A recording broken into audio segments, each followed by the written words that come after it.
Жаңа туылған нәрестені кім тастап кеткен? Неге және кім деген сұрақ бұл оқиғаға байланысты туады. Сіздермен бірге Fortress of History каналға жазылып, лайк басып, бізбен бірге болыңыздар. Ал біз жалғастырамыз. Бұл оқиға Үндістанда Коллауа Токао деген ауылда болған. 5 қаңтар 2021 жылы бұл күн кәдімгі күнделікті өтіп жатқан күн еді. 55 жастағы Сударшан Пилай атты азамат храмға барған. Өзінің құдайына жалбарынып құлшылық қылған. Одан кейін үйіне келіп шайын дайындап, демалып, шайын ішіп, беймарал отырған кезде үйіне 20 жасар қызы Ришма Варма айқаймен кіріп келеді. Ол әкесі мен күйеуін Вишня Варманы айқайлап шақырды. Екеуі шошқадан алдан жүгіріп шықса, Ришма Варманың қолында кішкентай нәрестені көреді. Ришманың түрінен түрі жоқ, толқып қобалжып тұрған. Нәресте қазір ғана туылған бала еді, өйткені кіндігі толығымен кесілмеген еді. Ришма Варманың айтуы бойынша ол күнделікті есіктің алдында шаруасын жасап жатқан кезде бір нәрестенің жылаған дауысын естиді. Ол дауыс жаққа барған кезде жолдың жанында жапырақтардың арасында жылап жатқан сәбиді тауып алады. Жарты сағаттан кейін жедел жәрдем келіп сәбиді алып кетеді. Перзентханада балаға тез арада үлкен ем керек екенін түсінді. Ол емді ауылдық перзентханада көрсете алмады. Сондықтан олар баланы Харупан штатына жеткізді. Бұл жайт бүкіл ауылға тарады. Адамдар кімнің баласы екенін түсінбеді, өйткені ауылда ешкімнің аяғы ауыр емес еді.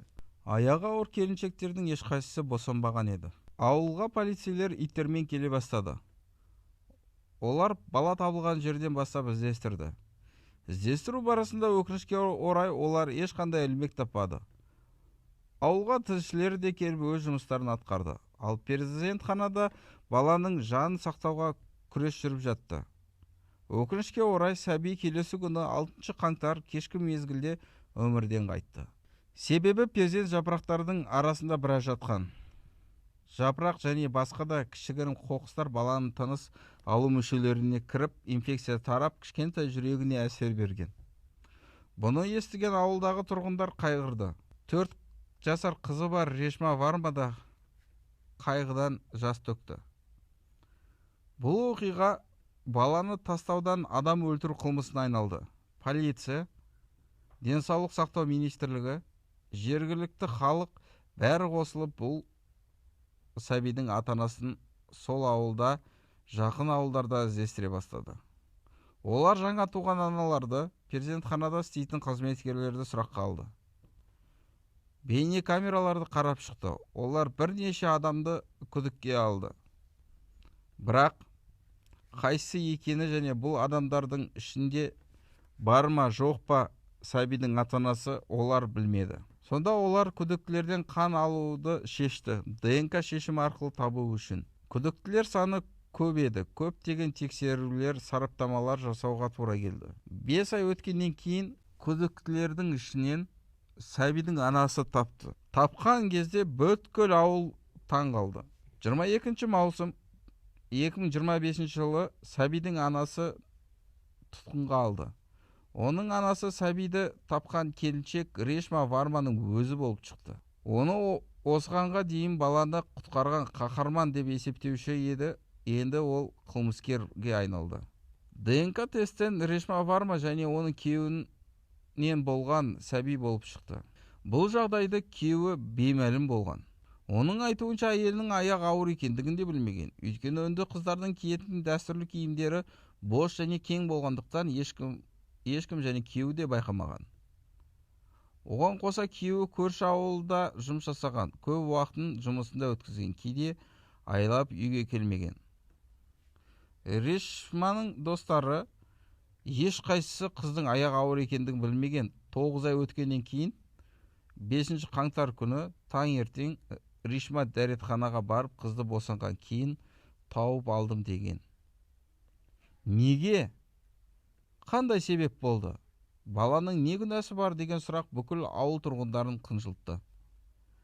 Сол ауылда сыйлы жанұя әрі бай жанұяның келіні неге бұндай іске барды деген сұрақ туды. Бұл іске қатысты туған туыстарын тергеді. Солардың ішінде Ришманың қайын әпкесі Ария және жиені Кришма тергеуге шақырылды.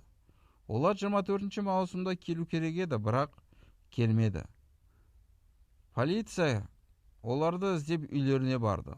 Ол жақтан таппады. Туысқандары олар қайда екендігін білмеді. Олар екеуі бірге таңертең полицияға кеткен, содан бері жоқ деп айтты. Полиция оларды телефондары арқылы іздестірді. Соңғы рет олар Итикара өзенінің жағасында болған. Және олар жолдың бойындағы бейне камерадан да көрген. Олар үйден Арияның қалдырған хатын оқыды. Ол хатта Ришманың 2 қабат екендігін білген, және олар ешкімге айтпағаны өкінетіні туралы, және Ришмамен бірге сотталынып кететінін қорыққан. Келесі күні 2 қызды Итикара өзенінің түбінен мәйіттерін тапты. Олар өздеріне қол жұмсаған. Бұны естіген Ришма полицияға бәрін ашып айтуға келісім берді. Ришма 2020 жылдың басында Фейсбукта бір жігітпен танысқан, есімі Ананду. Олар көп сөйлесе келе бір-біріне ғашық болған. Олар көрші ауылда кездеспекші болған кезде Ришманың күйеуі Вишня біліп қойып ұрсысқан. Сол кезде Ришма Анандумен ендігі сөйлеспейтінін айтқан және уәде берген. Вишня арада болған қызы үшін әйелін кешірген. Бірақ Ришма басқа телефон алып Анандумен сөйлесіп жүрген. Ришма ауылдан қашпақ болады. Ол жоспар құрып жүргенде аяғы ауыр болып қалады. Сол кезде ол ешкімге айтпаған және Анандуға да айтпаған. Өйткені ол оны баламен қабылдамайтынын білді. Кейін баланы босанған кезде ол баладан құтылуға әрекет жасаған. Ең қызығы, Ришма Анандуды көрмеген, даусын да естімеген. Оның Фейсбуктағы парақшасында да суретте болмаған. Полиция бұл азаматты іздестіре келе тағы да бір жайтқа тап болады. Ананду деген адам суда батып өлген 2 қыз болып шықты. Олар өлетін күні үйдегі жақындарына айтқан екен. Олар Анандудың парақшасын ашу себебі Ришманы тексеру болған екен. Міне, осындай ақмақтық іс 2 адамның және 1 нәрестенің өліміне алып келді, және 1 адамның түрмеге түсуіне жол ашты. Қазақта жақсы бір сөз бар. 2 жастың ортасына есі кеткен кіреді деген. Бауырлар, біздің де арамызда осындай жағдайлар болып жатады. Доғарайық. Ерлі зайыптыларды өсектемейік, ақыл айтпайық. Әр жанұя өзі шешеді. Келесі жолыққанша аман болайық.